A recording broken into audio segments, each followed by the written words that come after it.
बेवफा ये माना हमने कि तेरी याद हमें रुलाएंगे, दिल से एहसास जुदाई का हमें तड़पाएंगे। फिर भी रखते हैं दिल बड़ा हम मोहब्बत के शहर में। एक भी निकला आंखों से तेरे नाम का आंसू तो जाम समझ के पी जाएंगे।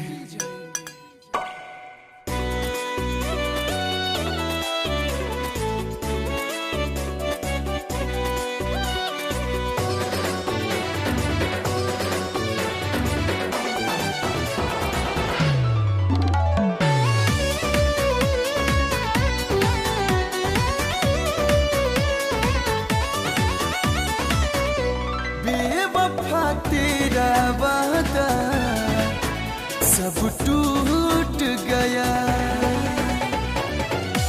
बेवफा तेरा वादा सब टूट गया। दर्द से रिश्ता उम्र भर का मेरा छूट गया, दर्द से रिश्ता उम्र भर का मेरा छूट गया। बेवफा तेरा वादा सब टूट गया।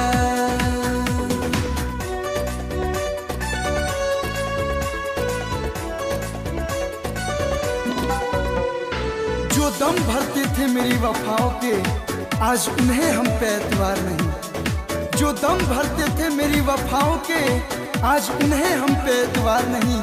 तड़प जाते थे मेरी एक पल की जुदाई में आज उन्हें मेरा इंतजार नहीं।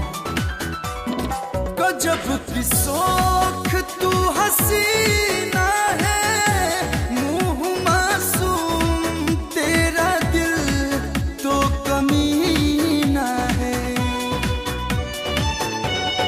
गजब की शौक तू हसीना है, मुँह मासूम तेरा दिल तो कमीना है। तू तो अपना है ये भरोसा अब छूट गया, तू तो अपना है ये भरोसा अब छूट गया। बेवफा तेरा वादा सब टूट गया।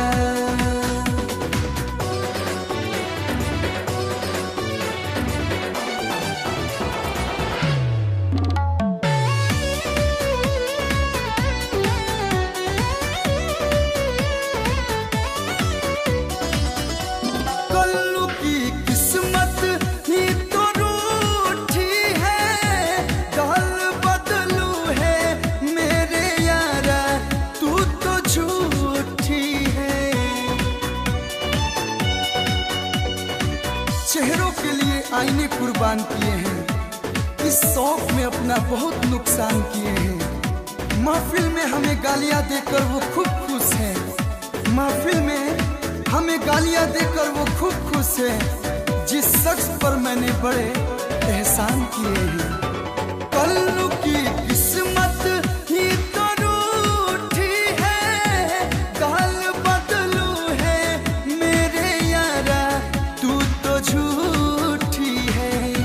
यार घुंघरू को तो मतलबी बन के लूट गया, यार घुंघरू को तो मतलबी बन के लूट गया। बेवफा तेरा वादा सब टूट गया।